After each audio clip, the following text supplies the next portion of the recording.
दोस्तों सभी को फिर से देहाती सर यूट्यूब चैनल पर स्वागत है। बच्चों क्लास 10 के इतिहास में हम लोग चैप्टर भूमंडलीकृत विश्व का बनना अभ्यास से हम लोग कुछ प्रश्नों उत्तर को देखेंगे बच्चों। तो आपके एग्जाम के लिए ये बहुत ही ज्यादा इंपॉर्टेंट है मेरे प्यारे बच्चों। आप इस सारे प्रश्न को देखने का प्रयास करें और उत्तर भी साथ में देखें ताकि आपका एग्जाम आसान हो सके। बच्चों देखेंगे पहला प्रश्न क्या है कि 17वीं सदी से पहले होने वाले आदान प्रदान के दो उदाहरण दीजिए। यह उदाहरण एशिया से और एक उदाहरण अमेरिका महाद्वीपों के बारे में चुनना है। बच्चों ये एशिया से और दूसरा अ, अमेरिका महाद्वीपों के बारे में चुनना है। तो बच्चों देखेंगे इसका उत्तर किस प्रकार से है। देखिए 17वीं सदी से पहले आदान प्रदान के दो उदाहरण हैं, है ना। 17वीं सदी से पहले आदान प्रदान के दो उदाहरण हैं। पहला हम लोग देखेंगे एशिया पूछा है तो एशिया का उदाहरण देखेंगे, दूसरी बार अमेरिका पूछा है तो अमेरिका महाद्वीप के बारे में देखेंगे। तो एशिया का उदाहरण देखिए बच्चों, चीन और एशिया के देशों के बीच रेशम मार्ग को जिसको हम लोग क्या बोलते हैं बच्चों, सिल्क रूट बोलते हैं, पर रेशम मसाले और घोड़ों और चीनी पॉटरी जाती थी। बच्चों देखेंगे चीन और एशिया के देशों के बीच जो होते हैं रेशम मार्ग, एक ही ऐसा मार्ग था जिससे एशिया से यूरोप में व्यापार करने वाले मार्ग था, उसको रेशम मार्ग कहते हैं। रेशम मार्ग सिल्क पर रेशम मसाले और घोड़ों, उस मार्ग से क्या होता था, एशिया से मसाले और घोड़ों जाया करता था और साथ में चीनी पोटरी भी जाती थी।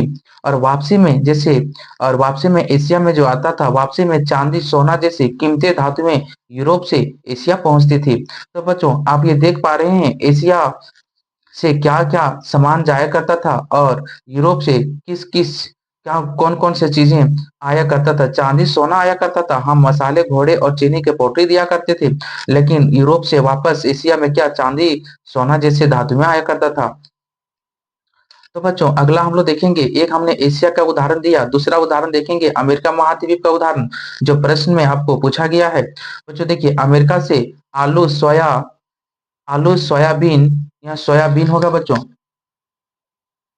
आलू सोयाबीन मूंगफली मक्का टमाटर मिर्च शकरकंद जैसे फसलें यूरोप एशिया में पहुंची। देखिए बच्चों पहले एशिया में जो होता है क्या, आलू सोयाबीन मूंगफली मक्का टमाटर मिर्च शकरकंद जैसे फसलें हमारे पूर्वजों नहीं उगाया करते थे, यह यूरोप से आया है। तब एशिया में जो होता है बच्चों इन सभी का फसल अभी हम लोग कर कर पा रहे हैं और वहां की खेती में बदलाव आया। और क्या होता है, यहाँ की खेती में बदलाव आया बच्चों, ठीक है। तो बच्चों देखिए अगला प्रश्न आपके लिए है कि बताएं कि पूर्व आधुनिक विश्व में बीमारियों के वैश्विक प्रसार ने अमेरिका भूभागों के उपनिवेशीकरण में किस प्रकार मदद दी। तो बच्चों आप देखेंगे इसका आंसर क्या होगा।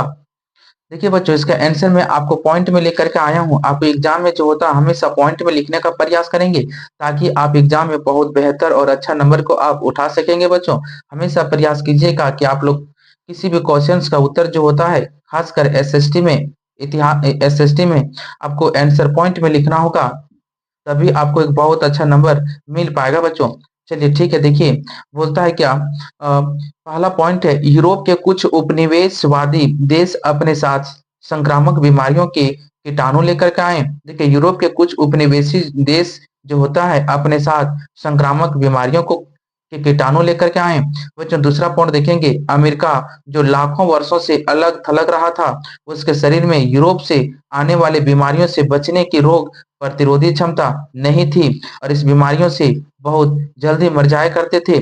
बच्चों देखेंगे क्या, तीसरा आपका ऑप्शन है यूरोपियों द्वारा लाई गई चेचक खसरा फ्लू जैसी बीमारियां अमेरिका में फैल गई।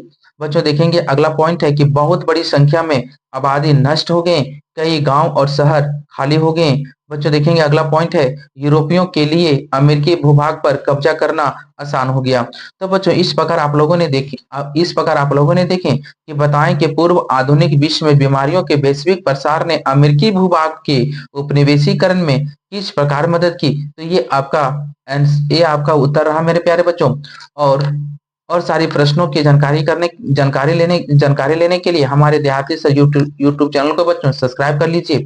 और इस प्रकार से इस चैप्टर से आपको मिनिमम 4 से 5 क्वेश्चंस और दिए जाएंगे जो आपके एग्जाम के लिए बहुत ही ज्यादा इंपॉर्टेंट है। कॉर्नर लॉ के बारे में आपको पढ़ाया जाएगा, तो और सारे प्रश्न है उसके बारे में पढ़ाया जाएगा। तो चैनल पर यदि आप नए हैं तो सब्सक्राइब कर लीजिए और वीडियो को लाइक कर दीजिए और कमेंट में आप लिखिए कि आपको इस क्लास कैसा लगा। सभी को थैंक यू।